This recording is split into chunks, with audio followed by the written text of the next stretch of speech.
আসসালামু আলাইকুম ভিউয়ার্স, আশা করি সবাই ভালো আছেন।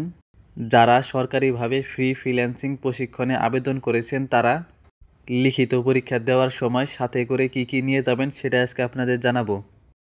তো এখানে দেখতে পাচ্ছেন 1 নম্বরে অ্যাডমিট কার্ডটি লিখিত ও মৌখিক পরীক্ষার সময় প্রিন্ট করে সাথে আনতে হবে।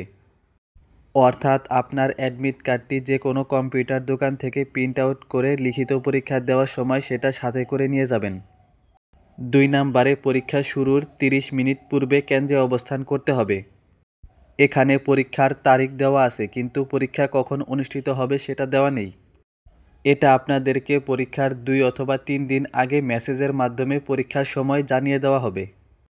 তাই ফ্রিল্যান্সিংয়ে আবেদন করার সময় আপনি যে নাম্বারটা দিয়েছিলেন ওই নাম্বারের মেসেজ বক্স প্রতিদিন চেক করবেন। তারপরে 3 নম্বরে পরীক্ষার কেন্দ্রে কলম ও অ্যাডমিট কার্ড ব্যতীত কোনো কিছু সাথে আনা যাবে না। অর্থাৎ লিখিত পরীক্ষা দেওয়ার সময় কলম ও অ্যাডমিট কার্ড ব্যতীত কোনো কিছু সাথে করে নিয়ে যাবেন না, এমনকি আপনার সার্টিফিকেটও সাথে নেবেন না।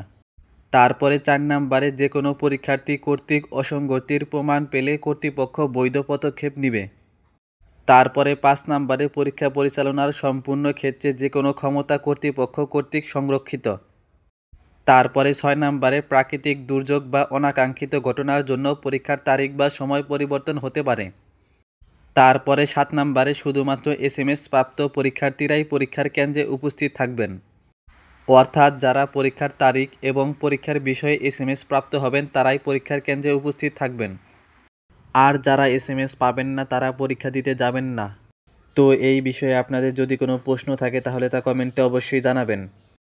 তো আজকের ভিডিওটি এই পর্যন্তই, দেখা হবে অন্য কোনো ভিডিওতে। সে পর্যন্ত ভালো থাকবেন, সুস্থ থাকবেন। আসসালামু আলাইকুম।